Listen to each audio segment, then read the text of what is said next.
ஆண்டவர் உங்களோடு இருப்பாராக.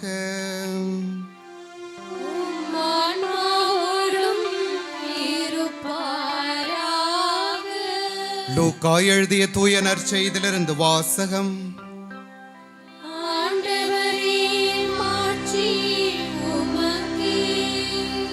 பிரிவு 22, இறை வார்த்தைகள் 14 முதல் 20 முடிய.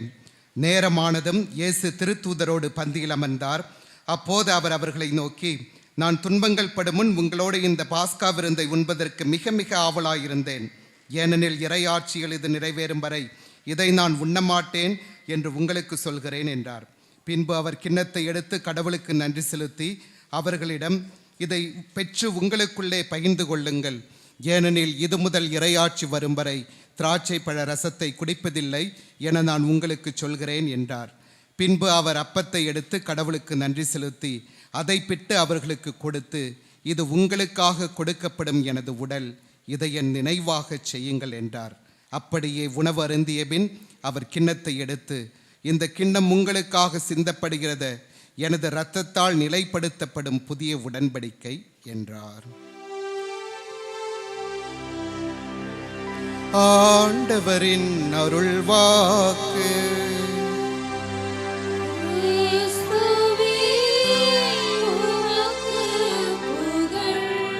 நற்செய்தி வாக்கினால் நம் குற்றங்கள் அகழ்வனவாக. ஆமென்.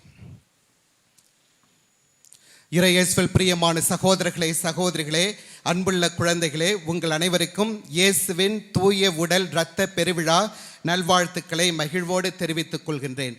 தஞ்சை திரு இருதய ஆண்டவர் மறைமாவட்ட பேராலய இறைமக்கள் ஒவ்வொரு ஆண்டும் தங்கள் ஆண்டு திருவிழாவின் இறுதியில் நற்கருணை பெருவிழாவை கோலாகலமாக வண்ணமயமாக கொண்டாடுகின்றீர்கள்.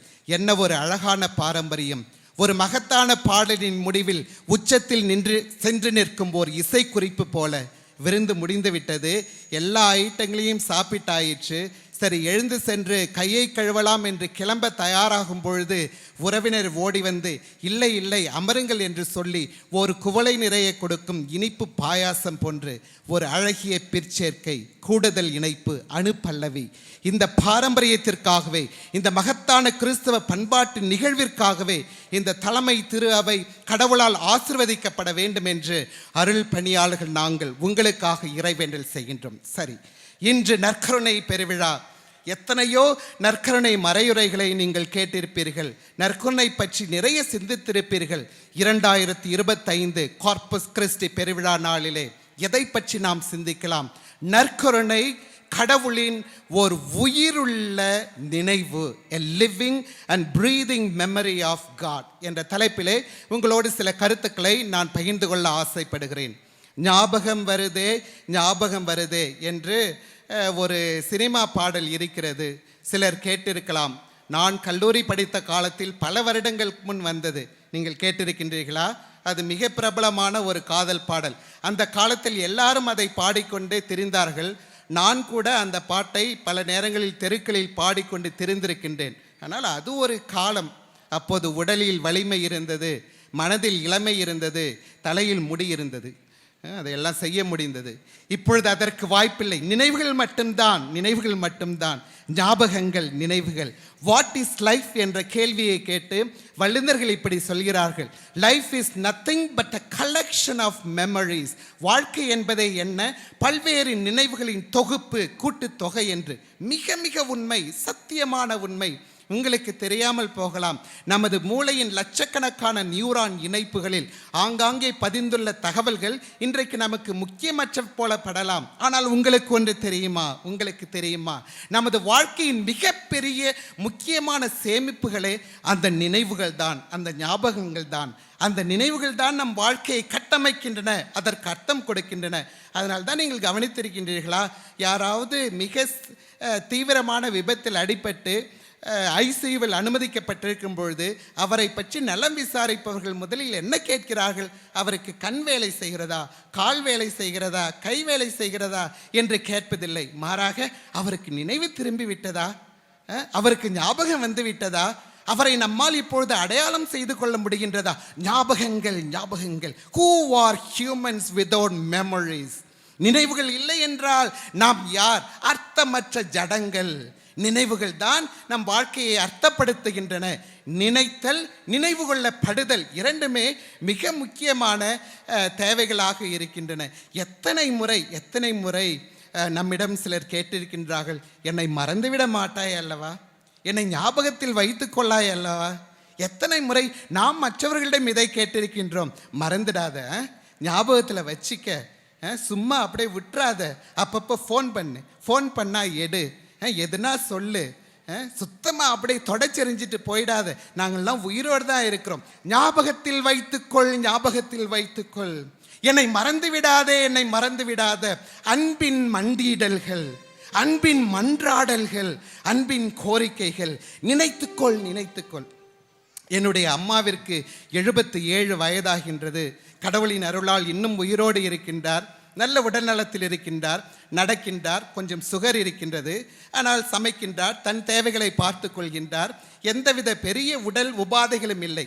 ஆனால் கடந்த 5 வருடங்களாக அவருக்கு ஒரு வித்தியாசமான உடல் சவால், நலச்சவால். என்ன அது? மறந்து போகின்றார். எல்லாவற்றையும் மறந்து போகின்றார். எதுவும் நினைவில் தங்குவதில்லை. டிமென்ஷியா என்று ஆங்கிலத்தில் சொல்வார்கள். அதாவது பழைய காலத்து நினைவுகள் எல்லாம் நன்றாக நினைவில் இருக்கும், அண்மையில் நடந்தவை மறந்துவிடும். எனது அம்மா 50 ஆண்டுகளுக்கு முன்பு அவர் திருமணம் செய்த பொழுது அவர் என்ன வண்ணத்தில் பட்டாடை உடுத்தி இருந்தார், எந்த குருவானவர் மறையுறை வைத்தார், எந்த குருவானவர் திருப்பலி வைத்தார், அதெல்லாம் நினைவில் இருக்கிறது. காலையில் என்ன சாப்பிட்டார் என்பது நினைவில் இல்லை. இன்றைக்கு என்ன தேதி, என்ன கிழமை என்பது பிடிபடவில்லை. சில மணி நேரங்களுக்கு முன்பு தான் அவரை நான் தொலைபேசியில் அழைத்து பேசியிருப்பேன். அவர் இப்போது அழைத்து, என்ன ஜார்ஜி நீ என்கிட்ட பேசவே மாட்டேங்கிற, என்கிட்ட பேசிட்டு எவ்வளோ நாளாச்சு. என்னுடைய மிகப்பெரிய பயம் என்ன தெரியுமா? அடிக்கடி நான் நினைத்து வியர்ப்பது அந்த பயம், ஒருவேளை ஒரு கட்டத்தில் என் அம்மா என்னை முழுவதுமாக மறந்து விடுவாரோ, என்னை பற்றிய நினைவுகள் அவர் மனதிலிருந்து முழுவதுமாக நீங்கிவிடுமோ, ஒரு நாள் நான் போய் அவர் முன்னே நின்றால் நீ யார் என்று என்னை கேட்டு விடுவாரோ, உன்னை தெரியாது என்று சொல்லிவிடுவாரோ. நினைவில் கொள். இது ஒரு அன்பின் மன்றாடல், அன்பின் கோரிக்கை. நம்ம எல்லாரும் ஏதோ ஒரு வகையில் மற்றவர்களால் நினைவு கொள்ள ஆசைப்படுகிறோம். அந்த நினைவு நமக்கு மிக மிக முக்கியமானதாக படுகின்றது. அதனால்தான் சில நேரத்தில் நாம் சந்திக்கின்ற ஒரு நபர், பல நாட்களுக்கு பிறகு சந்திப்பவர் நம்மை பார்த்து, உங்களை யாருன்னு எனக்கு தெரியலையே, உங்களை ஞாபகத்தில் இல்லையே என்று சொல்லிவிட்டால் நமக்கு என்ன நடக்கிறது?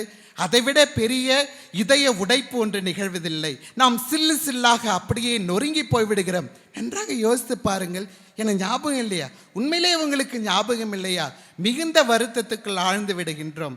அதனால் தான் விவிலிய வல்லுநர்கள் சொல்கிறார்கள், யூதாஸ் காரியோத்தின் காட்டி கொடுத்தலை விட பேதுரு இயேசுவை மறுதலித்தார் அல்லவா, அதுதான் இயேசுவுக்கு ரொம்ப வலித்திருக்கும்.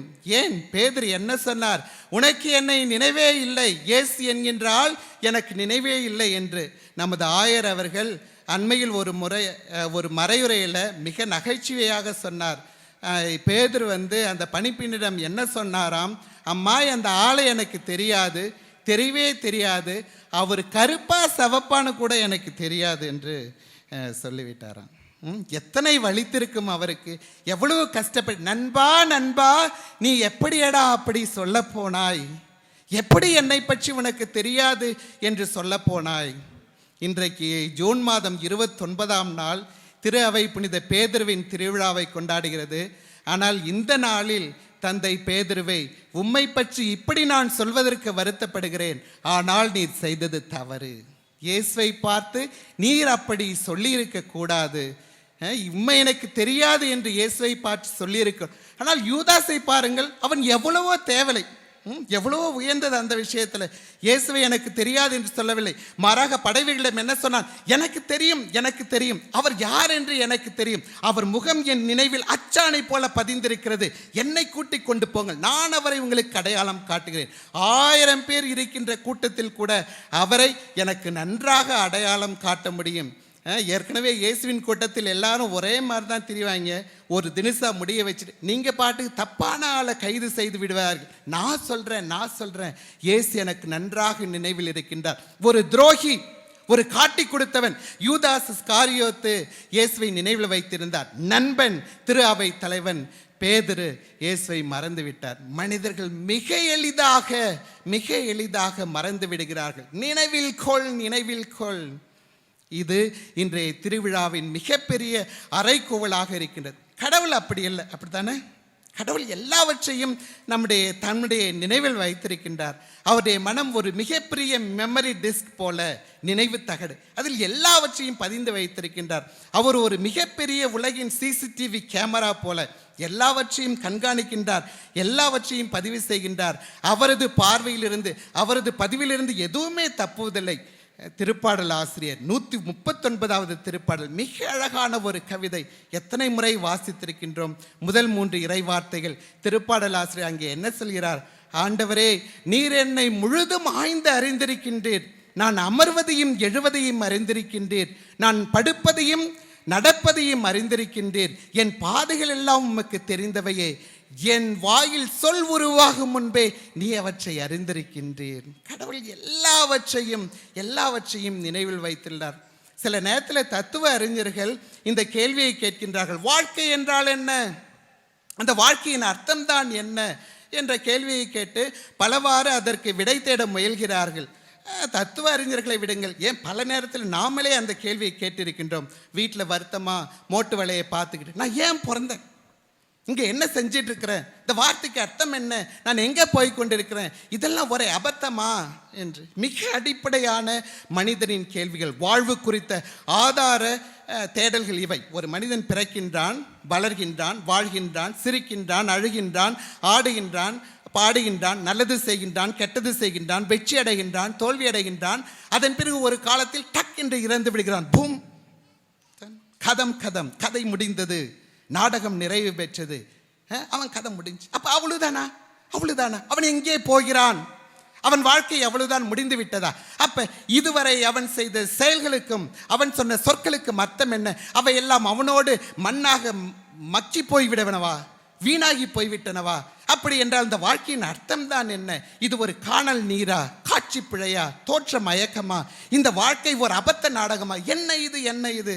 ஆனால் வல்லுநர்கள் சொல்கிறார், பயப்படாதீர்கள், இல்லை அது அப்படி இல்லை என்று. தயாதே ஷாதீன் என்ற ஒரு இயேசு சபை அருள் பணியாளர், மிகப்பெரிய கிறிஸ்தியல் வல்லுநர், அவர் சொல்கின்றார், மனிதனுடைய வாழ்க்கையின் எல்லா சம்பவங்களும், அவனுடைய எல்லா சொற்களும் வீணாக போவதில்லை. They get immortalized in God's memory. கடவுளுடைய நினைவில் அவை சாஸ்வதம் பெறுகின்றன, நிலைத்தன்மை பெறுகின்றன. எவ்வளவு ஆறுதல் அளிக்கின்ற விஷயம் இது. நாம் சும்மா வந்து போகிற ஒரு விஷயம் அல்ல, நாம் ஒரு உதிரி அல்ல. நம்முடைய வாழ்க்கை கடவுளின் நினைவில் பத்திரப்படுத்தப்படுகின்றது, பாதுகாக்கப்படுகின்றது. அந்த நினைவுதான் நம் வாழ்க்கைக்கு அர்த்தம் கொடுக்கின்றது, இந்த வாழ்க்கைக்கு மகிமை தருகின்றது. திருப்பாடல் ஆசிரியர் மீண்டும் மிக கவித்துவமான மொழியிலே இதை சொல்லுவார். திருப்பாடல் 56. திருப்பாடல் ஆசிரியர் அழுகிறார், கண்ணீர் விடுகின்றார். இந்த கண்ணீர்லாம் எங்கே போச்சு என்று கேட்டுவிட்டு 8வது இறைவார்த்தையில் சொல்வார், ஆண்டவரே, அவையெல்லாம் வீணாகவில்லை. என் கண்ணீரை எல்லாம் நீர் உன் தோற்பையில் சேர்த்து வைத்துள்ளீர், அவற்றை எல்லாம் உன் நாட்குறிப்பேட்டில் எழுதி வைத்துள்ளீர். என்ன பெரிய ஆசீர்வாதம், எவ்வளோ பெரிய பாக்கியம். நாம் கடவுளுடைய சுயசரிதை புத்தகத்தில் ஒரு அத்தியாயம், அவருடைய நாட்குறிப்பேட்டில் நாம் ஒரு பக்கம், அவருடைய நினைவில் நாம் நிரந்தரமான ஒரு அங்கம். கடவுள் எப்பொழுதும் நம்மை நினைவில் கொண்டுள்ளார். ஒரு நொடி கூட நம்மை மறப்பதில்லை. விவிலிய வரலாற்றில், மீட்பு வரலாற்றில் திரும்ப ஊர்ஜிதப்படுத்தப்பட்ட உண்மை. அது பிரச்சனை இல்லை, இப்போது அது பிரச்சனை இல்லை. கடவுள் நம்மை நினைவில் வைத்துள்ளார். ஆனால் அந்த கடவுளுக்கு ஒரு மாபெரும் பயம் இருக்கின்றது. விவிலிய கடவுளுக்கு ஒரு மாபெரும் பயம் இருக்கிறது. அது நான் இந்த மறையுரையின் முன்பக்கத்தில் குறிப்பிட்ட என் பயத்தை ஒத்தது. கடவுள் யோசிக்கின்றார், இந்த மனிதன் என்னை மறந்து விடுவானோ, இந்த மனிதன் என்னை தெரியாது என்று சொல்லிவிடுவானோ, இந்த மக்கள் என்னை கைவிட்டு விடுவார்களோ. கடவுள் பார்த்தீர்களா என்று கேட்டால், கடவுளா, யார் இது, அவர் கருப்பா சவப்பான்னு கூட எனக்கு தெரியாது என்று சொல்லிவிடுவார்களா? பயப்படுகிறார் கடவுள். இந்த மக்கள் என்னை நினைவில் கொள்வார்களா? ஜகோர் என்று ஒரு எபிரேய சொல் இருக்கின்றது. ஜகோர், அதனுடைய அர்த்தம் டு ரிமெம்பர். நினைவில் கொள், ஞாபகத்தில் வை. எபிரேய விவிலியத்தில் மட்டும் 200 முறைக்கு மேல் அது திரும்ப திரும்ப சொல்லப்படுகிறது என்று வல்லுநர்கள் சொல்கிறார்கள். நினைவில் கொள், நினைவில் கொள், மறந்து விடாதே. பழைய ஏற்பாட்டில் திரும்ப திரும்ப அசரீரி போல ஒலிக்கும் ஒற்றை குரல் அது. எல்லாவற்றையும் நினைவில், கடவுளை நினைவில் கொள், கட்டளையை நினைவில் கொள், உடன்படிக்கையை நினைவில் கொள், கற்பலகைகளை நினைவில் கொள், நியமங்களை நினைவில் கொள், விழாக்களை நினைவில் கொள், நினைவில் கொள், மறந்து விடாதே. மக்கள் மறந்தார்கள், கடவுளுக்கு நிறைய வருத்தத்தை தந்தார்கள். எரேமியா புத்தகம் 2வது பிரிவு 32வது இறைவார்த்தையில் கடவுள் மிகவும் வருத்தப்பட்டு சொல்கின்றார், ஒரு கன்னிப்பெண் தன் நகைகளை மறப்பாளா? மறக்கவே மாட்டாள். ஒரு மணப்பெண் தனது திருமண ஆடையை மறப்பாளா? மறக்கவே மாட்டாள். ஆனால் என் மக்கள் எண்ணிறந்த நாள்களாய் என்னை மறந்து போனார்கள். மிக அழகான வார்த்தை, அந்த சொல்லை கவனித்து பாருங்கள். எண்ணிறந்த நாள்கள், நியூமரஸ் டேஸ். ஒரு நாள் மறந்தாய் பரவாயில்லை, 2 நாள் மறந்தாய் பரவாயில்லை, 1 மாதம் மறந்தாய் எண்ணிறந்த நாள்களாய் என் மக்கள் என்னை மறந்து போனார்களே. கடவுளை நாம் எப்படி நினைக்க வேண்டும், நினைவில் கொள்ள வேண்டும் என்பதற்கு திருப்பாடல் ஆசிரியர் தான் நமக்கு மிகச்சிறந்த உதாரணம். திருப்பாடல் 143 5வது இறைவார்த்தையில் சொல்வார், நான் பண்டைய நாட்களை நினைவு கூறுகின்றேன், நினைத்து பார்க்கின்றேன். ஆண்டவருடைய செயல்களை எல்லாம் குறித்து நான் சிந்தித்து பார்க்கின்றேன். அவருடைய கைவினைகளை குறித்து நான் ஆழ்ந்து சிந்திக்கின்றேன்.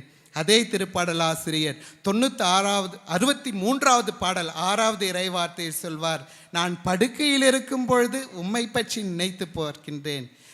விழிப்புகளில் உமது செயல்களை பற்றி ஆழ்ந்து சிந்தித்து பார்க்கின்றேன். இரவில் தூக்கம் வராதப்ப திருப்பாடல் ஆசிரியர் என்ன செய்கின்றார்? கடவுளை குறித்து சிந்தித்து பார்க்கின்றாராம், அவருடைய கட்டளைகளை குறித்து சிந்தித்து பார்க்கின்றாராம்.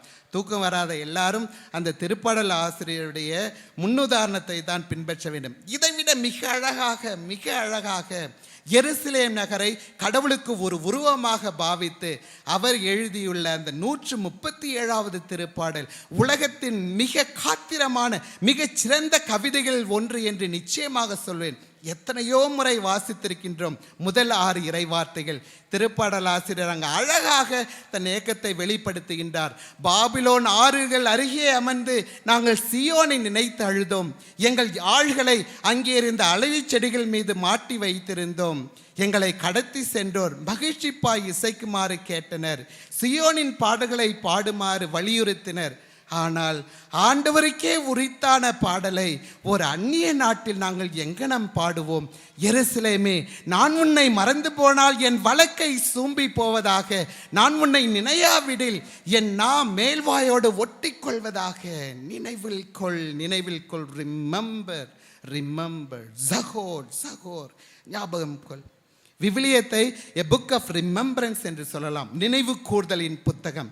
இன்னொரு வகையில் சொல்ல வேண்டுமானால் கடவுள் தன் நினைவை மக்கள் மனதில் நிலைநாட்டுவதற்காக எடுத்த பல்வேறு முயற்சிகளின் தொகுப்பு நூல் என்று சொல்லலாம். எத்தனை யுத்திகள், எத்தனை முயற்சிகள், தொடக்கம் முதல் கடைசி வரை பல வழிகளில் அவர் முயன்றிருக்கின்றார். கட்டளை வழியாக, உடன்படிக்கை வழியாக, கற்பலகைகள் வழியாக, ஆலயம் வழியாக, பீடம் வழியாக, பலி வழியாக, நியமங்கள் வழியாக, திருவிழாக்கள் வழியாக, இறைவாக்கின் வழியாக, அடையாளங்கள் வழியாக, இந்த ஆயிரக்கணக்கான முன்னெடுப்புகள் நினைவை நிலைநாட்டும் முயற்சிகளின் உச்சம், முடிவு, நிறைவு இன்று நாம் கொண்டாடுகின்ற இந்த நற்கருணை அருள் அடையாளம். அதனால் தான் சொன்னேன், இது ஆண்டவரின் உயிருள்ள நினைவு, a living and breathing memory of God. இதில் தான் கடவுள் தான் திருப்தி அடையும் வரை வலிமையான முறையிலே மக்களுக்கு நன்றாக புரியும் வகையிலே, அவங்களுடைய மனதிலிருந்து என்றென்றும் தீராத வகையிலே தன் நினைவை நிலைநாட்டி இருக்கின்றார் நற்கருணை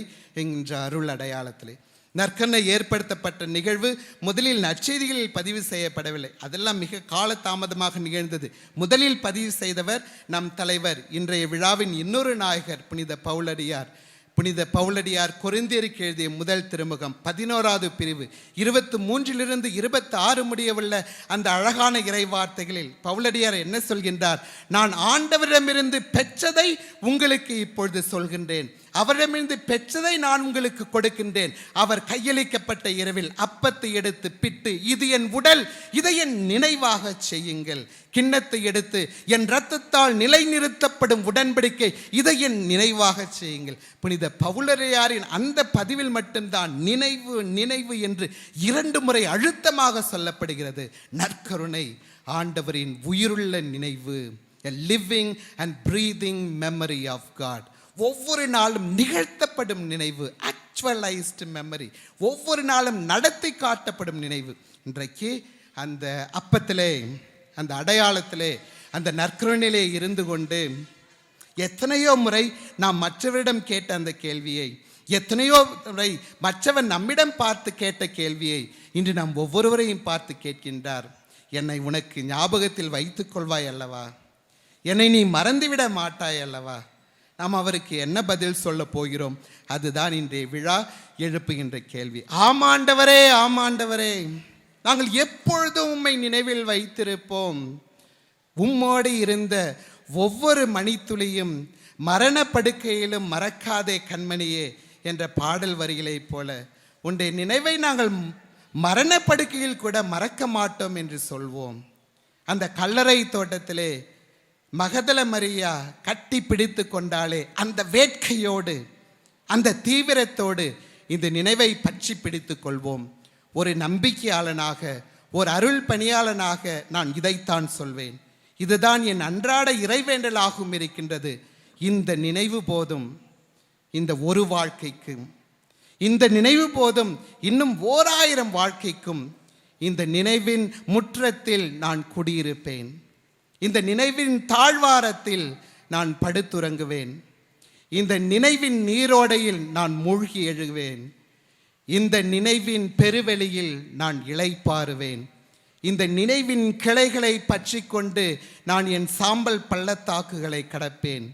இந்த நினைவின் நதிக்கரையில் நான் 1000 ஆண்டுகள் காத்திருப்பேன். போதும், இந்த ஒரு நினைவு போதும், இந்த ஒரு வாழ்க்கைக்கும் இன்னும் 1000 வாழ்க்கைக்கும்.